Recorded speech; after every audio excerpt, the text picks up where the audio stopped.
We're here with Yes, sir.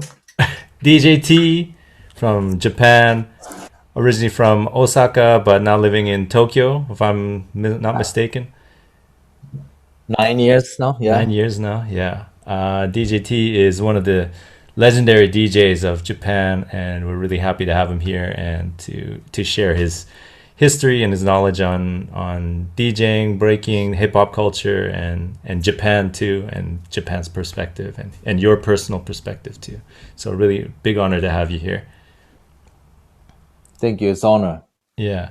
Um, so usually what I get people to do is to just kind of introduce themselves, who you are, how you started. Yeah. Yeah. DJT started. Like you said, born and raised in Osaka, Japan. For what, like 40 years, pretty much, and moved to Tokyo for 9 years, almost 10 years now. For my job, I have family, 3 kids, and been married for 16 years now. DJing, when I started, 89 89. actually. Yeah. What happened was, after I graduated high school, I had a part-time job at Tsutaya. It's the blockbuster for Japan, right? Tsutaya, the video CD rental store. Actually, the first shop of Tsutaya started in my city in Osaka, Hirakata Oh, city. really? And there, when I was like, yeah, when I was in elementary school, like fifth, sixth grade in elementary school, I was start listening to those, pop music from US, and Michael Jackson was a big deal. And I was going to the style, the first ones, the first shop, to get a to rent the Michael Jackson the album Thriller, and VHS video tape, VHS tape. Back then there was a beta or VHS. You can rent one of these, the beta or VHS. So my Yeah. my house just got the VHS video player, so I rent the VHS version of the Thriller, making of Thriller video, and Wow. together with the album. And I just that was kind of like my introduction to those.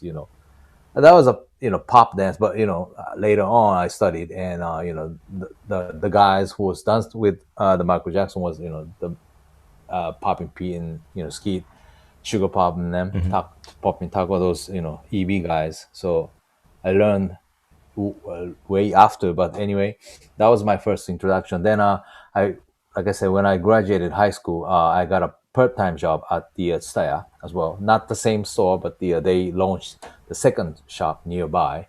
So I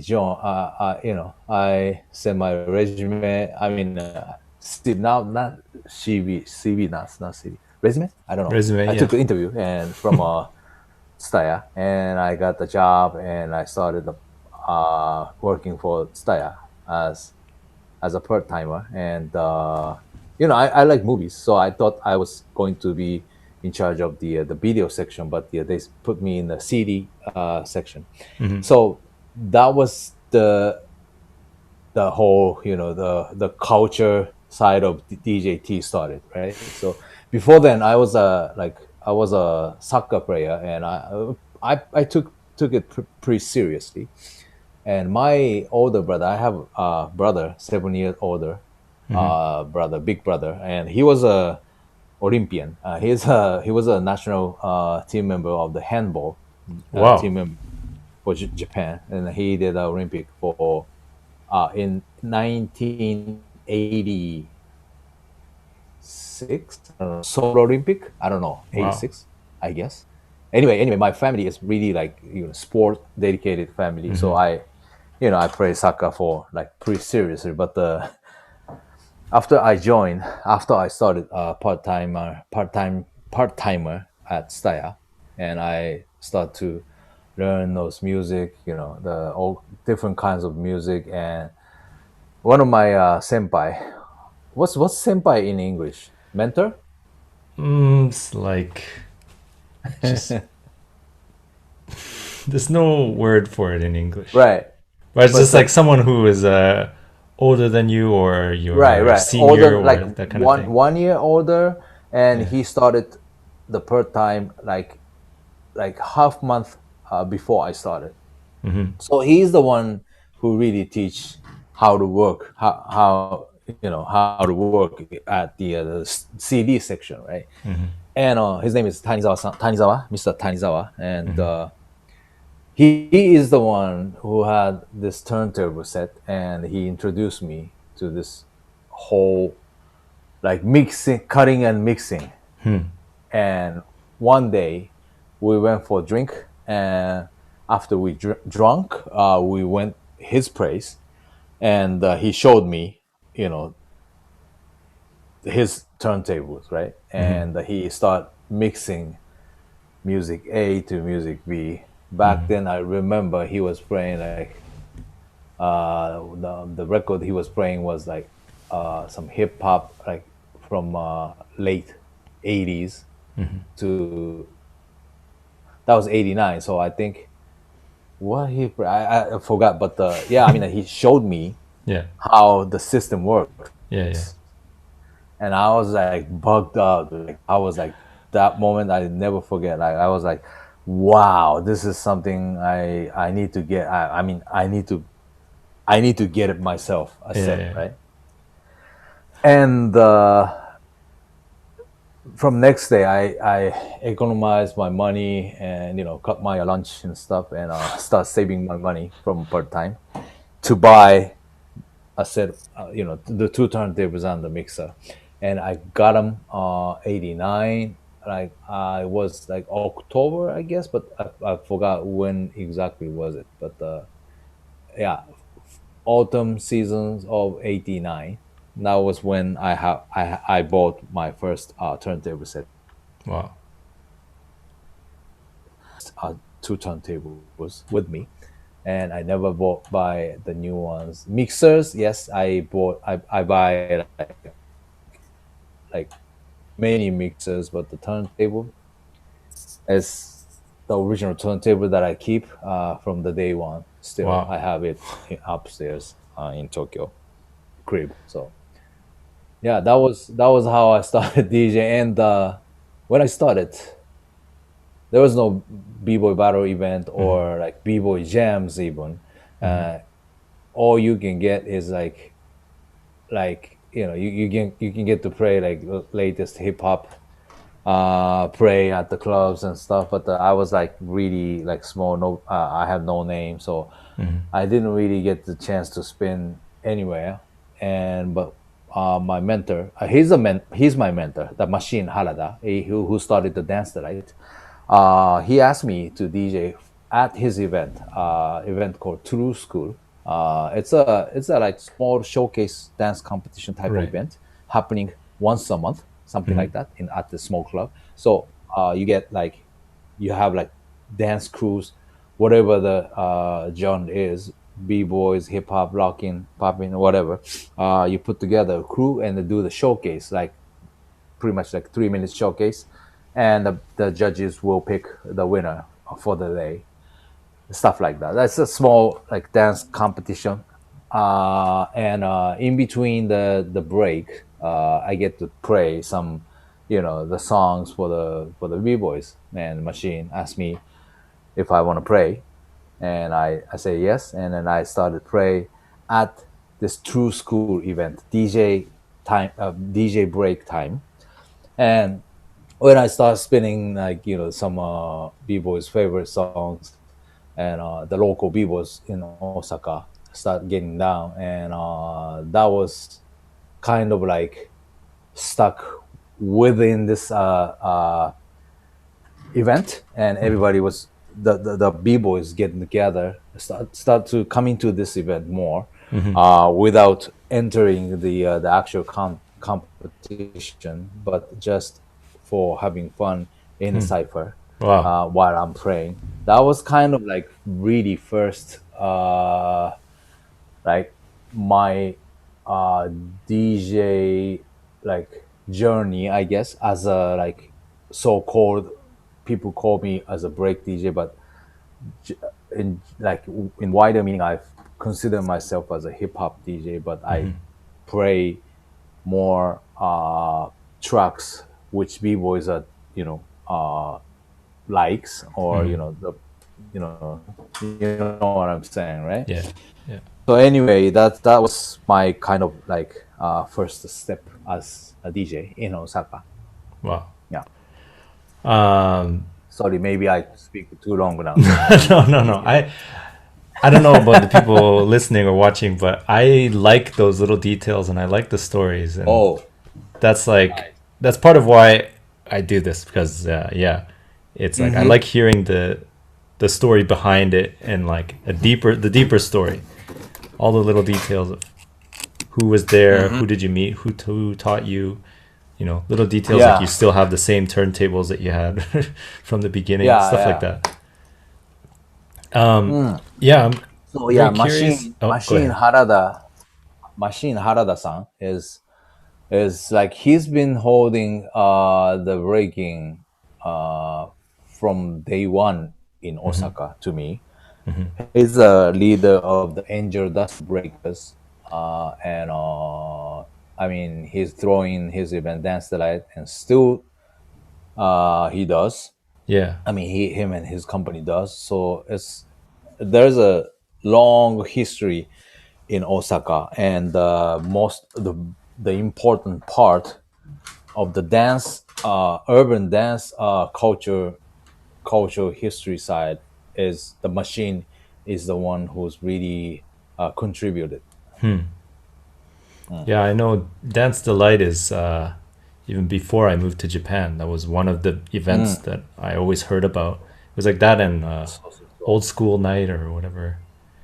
Yeah, yeah. I mean, dance. I mean, eventually, I start working for Other Hip, the machines company, early 2000s, and there, I was the stage manager for the dance, right? I mean, I've been produce. I was machines a producer.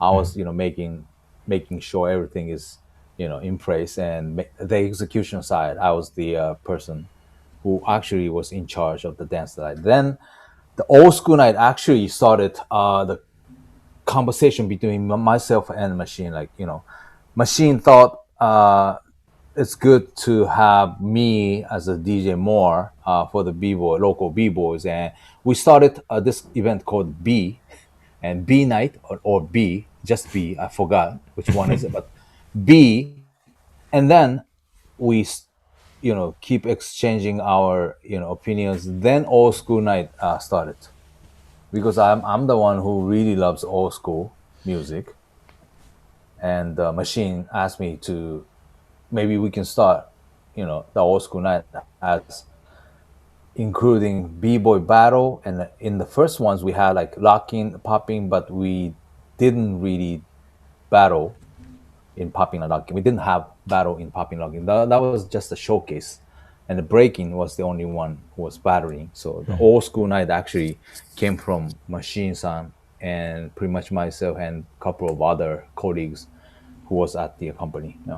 So Yeah. I was kind of curious too about, like, just from your experience, what was the Japanese sort of like hip hop scene, hip hop breaking DJ scene like in the early days, like when you were starting?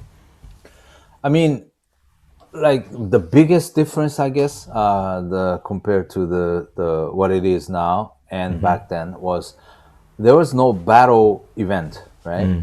A battle was happening like, I mean, in the club, and without having judges or time limit, or how many rounds you should go. There was no rules. That was just in between the battles usually happening. You know, let's say if it's a like competition, like I say, the true school, there's a competition. The event is for the competition, but during the DJ time, people jumping in the cipher, and that's when the most battles are happening, right? So there was no battle event at all, and the Dance Delight is a showcase, like routine competition, Right. Right. right? So those routine competition was there were many routine competitions, including Dance Delight. I think the first one, first biggest one, and the longest one. I don't know which is the longest now, but the Dynamite from Nagoya, organized by Samu-san from Nagoya. That's the one. I think the first like urban dance routine type of competition. The first one, and then the Dance Light we get, and so many others started.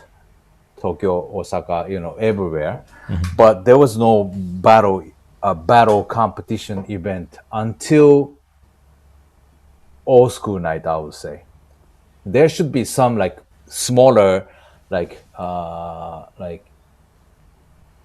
smaller battle event happened.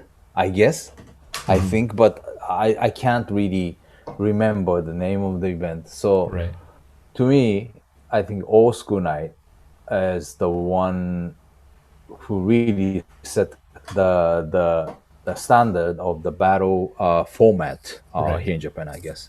Like the first So, major like I said, major in the battle, first right? old school night, we own, yeah, major battle, I guess, in Japan. Sorry, before then, sorry, rewind that. Before old school night, we we had this event called B.Boy. Yeah, this is Oh, this. I I think think I've heard of this that. B.Boy. You ever heard the Yeah, sounds BB super Boy familiar. event? Yeah, it's. I think it started even あれね、多分ね、1997 or 1908 started machine started, right? He is the one who started. The first one he throw at the dance studio called Kamuro Dance Studio. And the first ones I was asked to DJ for the first ones, but I had my other stuff to do, so I said I can't. But I made a mix for the event, the battle, and then I record some b-boy tracks into mini disc back then. Yeah, mini disc, right? これぐらいのやつ。 And then I gave it to Machine, and then Machine said, "Please use these trucks for the battle." And then Machine said, "Okay." And then he was the MC for the event for the first B.Boy, and he was the DJ because he was, pressing the button for the mini disc playing and stuff, playing the pause, and he was a judge for the event. So he was like, he was like, Machine is like, yeah, he was like, he did it all by himself Wow. for the first edition Yeah. in a small dance studio called Kamuro. And then I forgot how many came, but the second one he threw in 98. So I believe the first one he threw earlier 98, but I'm not sure. But because I didn't go, so for the second one, I could get to I had a time. I mean he asked me, and then I could do, and I was a DJ for the second ones. Yeah. That's when I saw some b-boys from Tokyo and Fukuoka came to the b-boy, which was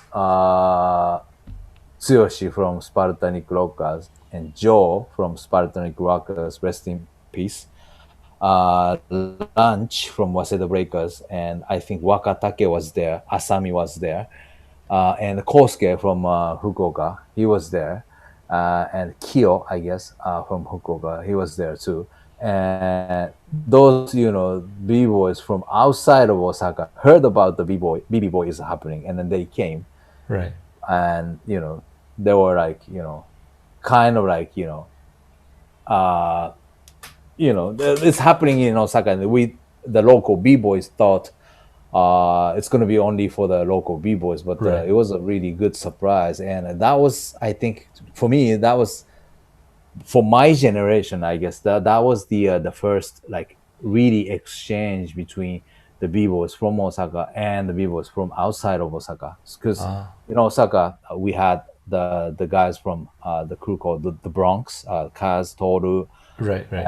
Sop, Gunjo, Magu. Everybody was there, and the Yeah, air group Nit, Karateka Togashi, and all of them was in the same small dance studio room, and we battle out each other. I think 98, B.Boy, the volume 2. I can still put out some picture from yeah, the event, but yeah, that was, I think, the actually the first encounter of the b-boys of my age to really engage and battle against the b-boys from outside of Osaka. right. Yeah, Yeah. that's my favorite generation from of Japanese like b-boys. Oh, really? Wakatake, Oh, Gunjo, Aesop. Yeah, uh, yeah. yeah, that was a good era. Yeah, that's right. I mean, I'm a bit older compared to I mean, in age wise, but I started dance with the b-boys from Osaka. The crew called the Boke and Tsukomi. It's a kind of stupid name, but it was a Kaz. Kaz from the Bronx. I love Oh yeah, football. okay. Kaz and Toru and some other members, and I was the member. And when we finished Boke and Tsukomi, Kaz started the Bronx, the Ah, crew, and he recruited a whole bunch of members, like including Isop and the Gunjo and Magu, and then they formed the Bronx. They started Bronx, and they winning the competitions. And I was the member of the Bronx, but the DJ, I was a DJ for the Bronx crew called Bronx, and I did mix for the showcase, and I did the DJ for the Bronx night. So I was like the Bronx eventually it became like not just the b crew, but the whole like hip hop kind of like family crew at one point. And we did our event, Bronx Night, and yeah, I mean there's so many crazy memories there. But yeah, I mean MC Kensaku, he's based in Kawasaki now, but he was a Bronx too. So and I think Doberman, the Doberman Infinity, the artist called Doberman Infinity, the original crew, the Doberman, before they became like signed with the major label, they were Doberman Inc. And then Doberman Inc. was part of the Bronx Crew as a family. right. So it was like it's very. I mean, nobody really knows about the story, but yeah, I mean, we all was there, and yeah, we had fun. Yeah, yeah, yeah. Like I only knew about the sort of breaking side of it, but yeah, it's cool to hear that Yeah, it was sort of like yeah. So yeah, I mean, yeah. yeah, Bronx. So before the battle, all the battle events start, like I start mixing the showcase music for the b-boy crews. I did mix for a whole bunch of the b-boy crews, like Bronx, the air group crew, and a whole bunch of other like younger crews, and you know that was kind of my thing. So yeah. Yeah, like it's interesting to hear that like in the early days Japan the scene was very like showcase oriented, showcase and routines and things like that. Mm. Um, So yeah, so yeah. and to hear that yeah it was like lots of sort of in the clubs or stuff like that, but versus like what I heard from say in North America like in the early days, maybe there's some showcases, but I always heard it was like very party oriented and similar but different, like a little less structured and more just like yeah people are just kind of partying and stuff like that. But I know like even to this day there's still lots of events where it's a similar format of like it's sort of like a club night, a party night, but they'll have lots of showcases from all the different crews and things like that. Yeah, I mean, they need showcase to get more people in the club because it's.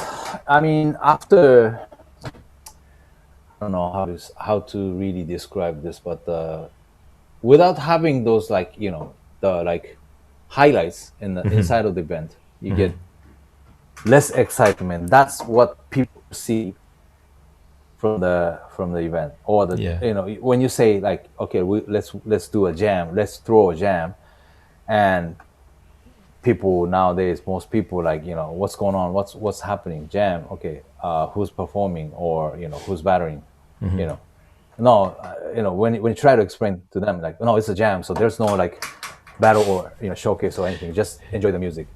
I Yeah. mean that's how it is. I mean we all know that's what it is from the back then, but the nowadays it's as the organizer of the event, sometimes it's hard to get more people to Yeah. get more attention or more to create the excitement within the event is something is key to get more people. So I think those kind of element, yes, necessary for those For sure. event, but yeah, I mean but less and less like the free DJ break, and yeah, so partying is something is missing. Yeah. Do you Yeah, think that's sort of something that's really changed over the years? Now, you like, does it really happen at I jams mean in your opinion, I in mean your experience? we threw jam as a ready rock right before the COVID. We did party in Tokyo. We got this small space club called Family, and it was just a straight up like jam. There, me myself and DJ Marsky and Cree from Canada just play some good music. Oh, and Stedla from Korea. We just play some good music and Q Rock. Grab the mic and did some performance, but it was not serious. Like, it's not set up or anything. That we just play music, and whoever feel like it can grab a microphone and say something. Right. Right? That was the that was something we drew. But I mean, again, it's just there's no like I mean, that's the that was for us. It was really good, and that was Yeah. something we wanted to do. So Yeah. we were really happy. But I mean, I don't know how other people think about those kind of very much like family environment event. Yeah. If there's no like setup battle or anything, I don't know if It's there's many people to join this event, So yeah. that's my point. Yeah. I kind of feel like, because we threw similar kinds of events in back in Canada, in Vancouver, like just Oh, a you cut party, out. and then we had some like exhibition battles that we set up, kind of like pro wrestling style, with some crazy entrances and like sort of theatrics and Yeah, stuff yeah, like yeah, that. yeah, yeah. But the main thing was like trying to make it just a party, and then yeah, like you said, we have this thing to give people something exciting to watch sort of at the end or Right. whatever. But it's definitely something that I think like you have to grow a culture around, and you have to grow like a community that understands what it means to Yeah. just go to a party and let go and not have any the only thing that's driving you to do it is the music and the environment, and not some money prize or something like that, which is also a good thing. There's nothing wrong with that. Nothing wrong with competitions, but yeah. Yeah, I mean the competition-driven event style, I can understand it, and that's important too. But I think what me myself and my crew or DJ Marsky is trying to bring it back is that those kind of party kind of Mm-hmm. thing. Mm-hmm. And very small thing, very small maybe activity, but myself and Marsky is planning throwing the like b-boy jams in Osaka and Tokyo Mm-hmm. next year, Mm-hmm. because it's gonna be pretty much 20 years since we met, Mm-hmm. myself and Marsky, and we kind of build each other for 20 years. I mean, I've been in Osaka and he's been in Tokyo, and we always exchange the infos that each one gets, and we kind of share what the break music, try to update the break, try to update the music in breaking, Mm-hmm. and my perspective and his perspective, and it's been 20 years, so we're planning the small b-boy jam maybe happening, throwing in Osaka and Tokyo. I hope this can be a good party for people to come and just chill and relax. Yeah. Well, let me know Yeah, when it without having happens. like I'll be there any for sure. like like flashy. Yeah. I mean, we're always keen to do five cities from north to south, but Nice. let's see. Yeah. Yeah, Yeah, definitely like it doesn't have to be. Yeah, go ahead. we just wanna bring some good music and vibe out with Mm-hmm. everybody. That's something I really wanted to do, Yeah. and more I DJ for the b-boy battles, I feel kind of stuck. Like it's I of course I enjoy spinning for the b-boy battles, but Mm-hmm. I mean I always think b-boy first, right? And Mm-hmm. yes, I do when I pray DJ time. Yes, I see b-boys and I pick the music, what to play next and stuff. But in the DJ time, the DJ is the king of the party Yeah. in the back in the days, right? So I Yeah. think that's the most the best part for as me as a DJ, right? So you know, there's a freedom of selecting the music. Mm-hmm. So yeah, I mean, just want to dedicate some good music. That's what I want to do. Yeah. I think that's a good cause. Um, I have a question for you. Maybe you can clear this up for me. About this is something that when I first moved to Japan, the first time I went to like a club, and it was like some hip hop night or whatever. It was like a really different experience than what I'm used to in North America, where like people in North America at a club, people are just kind of everywhere. There's no like direction.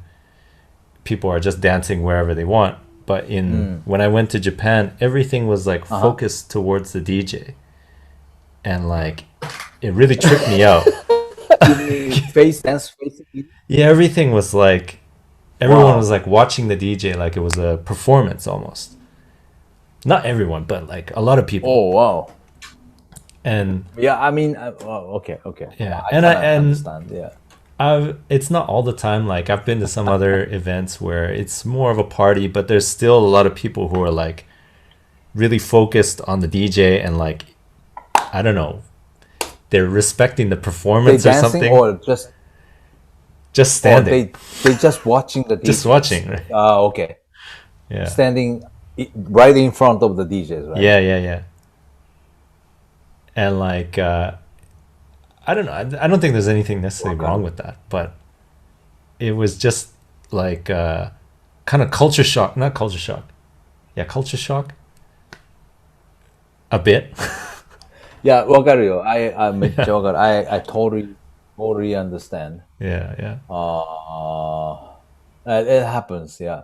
Especially when the DJ is famous for his DJ skills, like Hmm. you know, like if he's famous for scratching or the Hmm. trick or those Yeah. DJ battle. type Yeah. of competition Hmm. that made him famous. Maybe people just stand in front of the DJ booth and watching you play, like without vibing, like just staring at them, right? Like, Yeah. Um, yeah, kind of. but I anyway, mean, I don't really get it, but I mean, I totally understand. Yeah, yeah. Just a yeah. random, interesting thing that I I think that that's I. only in Japan, right? Yeah, yeah, Yeah, could be. that Um, so maybe that kind of relates to some other stuff that I wanted to ask you about. Like, so you've been around for in the scene for a long time, and you've met a lot of people, and like met a lot of people outside of Japan too.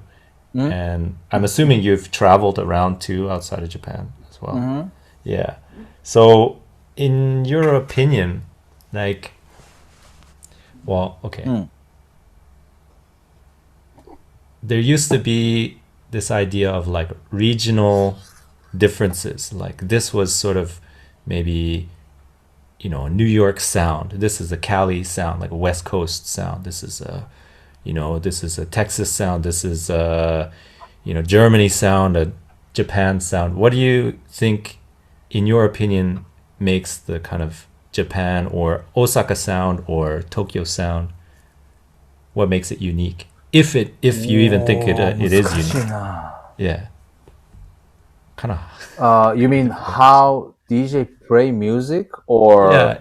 you mean I mean you are cutting in the middle of the you're talking. So you're talking about the music difference in b-boy music or the music in general, Yeah, it can or be, breaking or just DJing in Mhm. general. Like, it can be from the style that they do it or the Well, I type of mean, music that I they don't think play. there's the big difference between like area to area.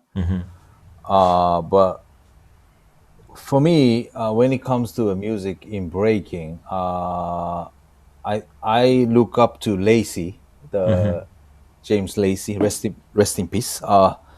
He is the biggest influence for me. The how he play, how I mean, those how he play those breaks and how he cuts and the selection of his music and some obscure breaks he plays, and those including I mean as a package, the James Lacey is one of my biggest inspiration in break in for me. He's the biggest inspiration, and when it comes to scratching and cuts, Judgy Jeff is my inspiration. So talk maybe myself is, I mean, compilation of my influences, right? I think so so I think thinking about music, I mean the DJ play music for the b-boys from early days, like I'm talking about the like late 90s, right? So I was pretty much the one who really started in the beginning. In the beginning, I didn't know about Lacey, so I just did follow my, I don't know, my inspiration maybe. I didn't really have no like info back then. There was no internet yet still, so less information. So I kind of established kind of my style in the late 90s, and the early 2000 I met Lacey, and there I started to mimic what he does, and learning about the breaks for the b-boys, like traditional breaks from Kenny or Wiggles, because Kenny and Wiggles is my two of my biggest info source when it comes to breaking music. So I asked so many questions to them, and yeah. So like I think music for the b-boys in Japan is pretty much similar to ones in Europe, I guess, when the Lacey was really, really active. Hmm. So I don't really see like Japan specific like character in the music Hmm. to me. Hmm. Yeah. Well, that's fair enough. Sorry, my answer cannot be like the ones you really wanted to hear, but No. That's exactly what I wanted to hear is your opinion, your view on things and yeah, stuff. because but back in the, like in 80s, I guess the footage I've seen from the b-boys from the 80s, my senpai, my all the first generations, I hear more yes, I hear James Brown, but I hear more of electro funk, Hmm. like Planet Rock, or those the electro funk trucks. Hmm. They break into. Hmm. So I assume the 80s, when the Planet Rock was really big hit, I think those electronic funk music is also played by the DJs, and the b-boys get down to it, Yeah. I guess.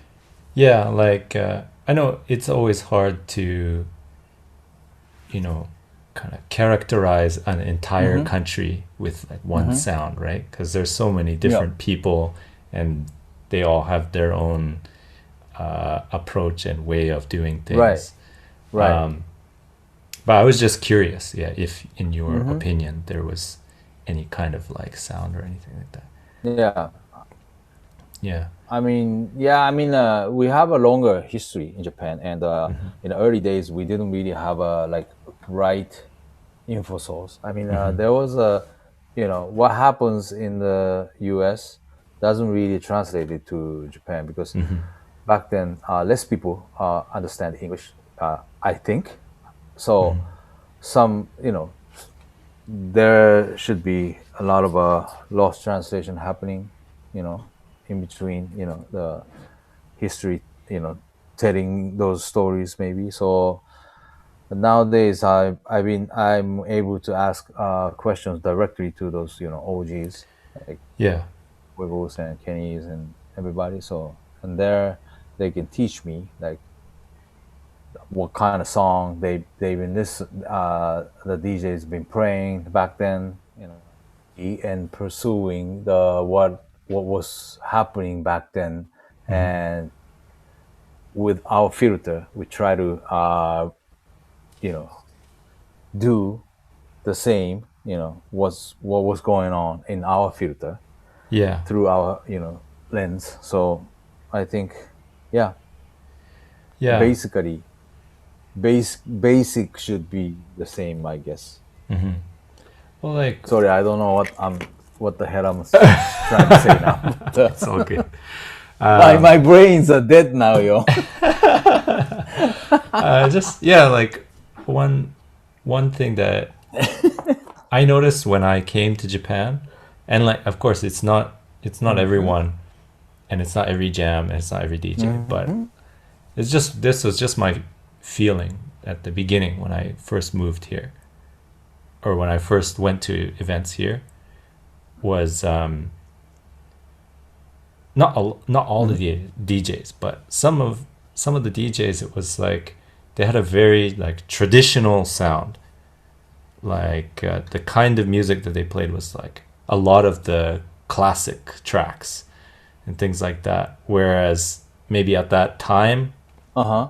say in North America, it's like people didn't want to hear those kinds of tracks. They were kind of sick of them, and everyone was looking for what's the new thing, what's the new thing, bring something new. I see. And it just reminds me of I see. talking with Amjad, and he was talking about European, his opinion of like European approach, He Mm-hmm. was like, we're more a little more traditional. The US is like always what's next, what's new, what's fresh, and Europe was more like if we Mm-hmm. find something that we like, we stick with it and we learn it and we learn it deep and yeah, go deep, and that's what we do. Mm-hmm. That kind of thing. And Mm-hmm. I felt like in some ways maybe, and you can correct me if I'm wrong, but like Japan is Mm-hmm. sort of similar to that people respect だね. the Yeah, roots I think. and yeah. Yeah, I mean, you can say that. I think you can say that. Mm-hmm. And yeah, we always. I mean, especially myself, really respect the original culture. Mm-hmm. And I was part of the Seven Jams as international DJs once, and I really study about the original art form of the DJ. So I think I think my job is to uh, keep the original art form alive, and yeah, keep rock the people with traditional breaks with some newer songs Yeah, mixed yeah, with the newer songs. That's something I ultimately want to do. Yeah, yeah. And I think that's because important. I do my yeah, I do my mixtape series on Mixcloud. It's called Lost B-Boy Tapes, which is part of my message too. Because I mean, that's something I've been doing for a long time, and there is no. I mean, if I stop DJing, nobody really get to listen to those. The breaks that I've been playing. So there's no kind of library which everybody can access to it. Mm-hmm. So it's volume 11 now. But yeah, I mean, I hope I keep doing it, and you know, until maybe volume 12.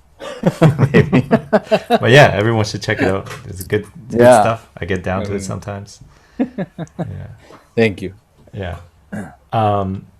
Maybe the kind of last thing that we can talk about is Mhm. just what you think of the current state Mhm. of say hip hop and breaking in Japan, Mhm. and what do you think of the future Mhm. and where it's headed, that kind of thing. Yeah, I mean, the good side of this breaking thing in Japan is it's becoming the one part of the Olympic game. Is one of the big change, and also we have D League Dance League in Japan, and yeah, I mean, so those two big pillars uh, give more opportunity for the b-boys to participate, I guess.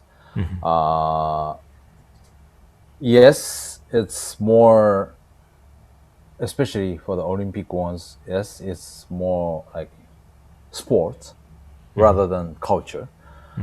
Yes, I understand. There's a two like split opinion to it, but myself, I mean, I support as I think is take it as a good thing because it exposed to more people is something I think everybody wanted.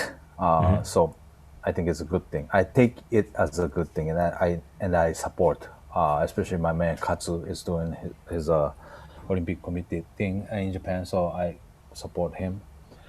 On the other hand, like the culture side of the breaking is missing. Yes, I understand. That's why I'm trying to do just throw the b-boy jams and mixtape dropping is part of my thing.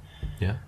So I mean, there's always people who is really incorporate with the latest technology to evolve the hip hop culture or the breaking culture, and some people preserve the culture. I think overall, committee, the breaking committee, is getting bigger in Japan, especially the I see many companies or the corporate is start checking out the break-in is a good thing, because back then Ripple was the only one company who's really support b-boy as an athlete. And I was working for the Ripple for 9 years, 8 years, and I was the culture manager. And you know, when I was in charge of the culture marketing, Ripple All Stars pretty much started, and Taisuke was the first one. And I was kind of like my role was also to manage him and his act in terms of breaking athlete. That was kind of the start, and now we have more the companies start supporting the b-boys in order to get more exposure for the company. So I think it's good, but the important thing is you need to really understand your value as a breaker. Sorry, b-boy, because companies sometimes use you just as a tool for the exposure, their logos or the names. And you need to really understand the value of what you can do. Like, you can't just get the free gear to join the Olympic to win the gold medal, and then they give you like bonus, like very small amount of money as a bonus. You can't do that. You really need to understand your value. Like if you are the national, like representing Japan in breaking, you need to you deserve better. That's what I feel. So we all need to be smart and need to understand the general rate for the athlete and how much those the companies pay the athlete as a contract and stuff. I think that's becoming more and more clear, that if people want to do this seriously, they can't just focus on being a good dancer. True. True. They have to know about the business and right, how they present themselves, how they market themselves, how they. That's right. Yeah, and or maybe it's even getting to the point where you need people to be like managers and that kind of thing. Managers or agents or right. It's a good thing. Right. Around the breaking overall, you get it creates more opportunity, like a professional opportunity around this breaking culture. I think that's something I want to try to say. That's a good side of the I think the what's happening, especially in Japan. I think other country should be pretty much the same, but in Japan I see so much now. You see TVs, you see Tsuki on TV like every other week, so stuff like that. So and I think it's good too that people can have their different opinions, but whatever you want to do, just do it. There's nothing wrong with but I just need to say that me as longer in the culture, I wanna create some praise for everybody to just party and relax. That's something I really want to create. Because there should be like you get the choice. Like if you want to do the Olympic, that's fine. If you want to do the BC one, that's fine. If you want to just party, that's totally fine. If you are try to proceed Olympic and you feel tired and you still have some place to chill and feel the environment of this whole community. I think that's something I want to create. I think it's important. I almost think of it like that kind of stuff is there as like a net to catch people. You have the Olympics that's casting out the net to all these different people, right? And people see it, and maybe they get interested. And if you already have those fun, cool cultural events, parties, things like that, or different kinds of competitions and whatever, then the people that join the community through the Olympics or whatever, they can find these other cool events and stuff. And like, I mean, you get like, you feel like really stuck if there is too many competition, right? And it becoming too many competitions before the COVID, like there's many events, but most of them are competition. Nothing against the competition, I support, I spin, but I really want to try to create some space where everybody can really relax and just chill, and enjoy the good music. It's all not the music. Go ahead. Not the music made for the competition. And I've been to a few events where you were playing, and like the last time I think we met was in Fukuoka at this party you and Togashi were playing, and that was good times. Like Togashi. I vouch for everything that you're doing, and I really want to I really want to make that kind of thing happen. Like I don't really, I work for, like, I work for Amazon Music now, so, and that's my job, and DJ is something I do for my, like, I don't know, passion. I don't know what they call. Passion. Something I want to. You do it for your own, like, mental health. I think so. Yeah, maybe. I think so. So that's, I wanna make my hip hop or my, like, DJ to use more, like, positive,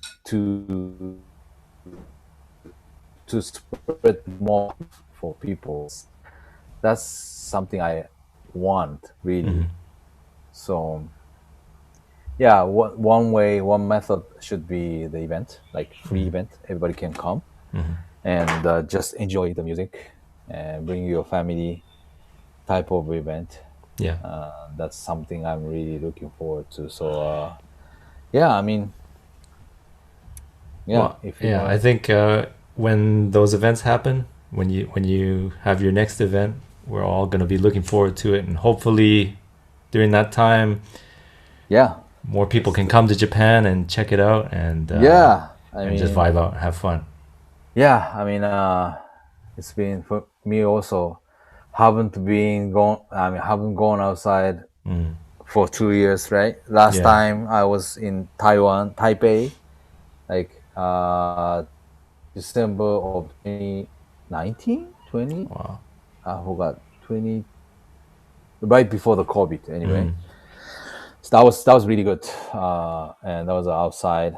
That was a B-Boy Bojin's event, but I get to play some like DJ time, and I saw Kenny was dancing in the cipher, so I play some disco classic to nice rocking song to whatever nice, I played, and I make everybody dancing. So that was really good timing. So everybody was drunk. Drunk with alcohol, drunk with love of the music. I mean, that's something I'm really looking forward to. So like I say, I'll start planning and with DJ Marsky, and so hopefully I can see you at some event. Fukuoka is also my list, in my list. So let's make it happen, yo. I need your support. So well, now I'm in Osaka, so hope it'll be easier. Yeah. Oh, you're in Osaka? Yeah. I moved like Yeah. a year ago, actually. Yeah. Really? Yeah. Which city you live in? Like Osaka. Oh, really? Yeah. What's your station? Your Kujo. station. It's not too far Kujo. from. Yeah. Okay. 中央線ね. Yeah. Nice. Yeah. In Kujo, I think there's one famous curry spot. Oh, The really? Kazuhiro really liked that spot. I forgot the name. I will send you the text later, Yeah. but Let me know. I think it's Kujo. Oh, one funny story. When B-Boy Kujo was in Osaka, Yeah. I took him to the station and we took his picture. He's hanging on a seating right in front of the station named Kujo. Yeah. Nice. Yeah. Well, hopefully in the future he can come and do it again. But anyway, it was really great to talk with you and Yeah. hear your stories and hear about the history and stuff and get your opinions on things. I know you're a very busy man and you got a family and stuff, so I really appreciate you taking the time to do this and just share with everyone. Thank you. It's my honor, and I hope my English is not too fucked up. And No, it was great. It was good. I mean, if you think we should do again, I'm always down to do the Well, better. But I think we'll just do it again and maybe you have some new like topics and stuff and just continue on. Yeah. Yeah. yeah. But anyway, Sure. Anytime. Let me know. yeah, Thanks.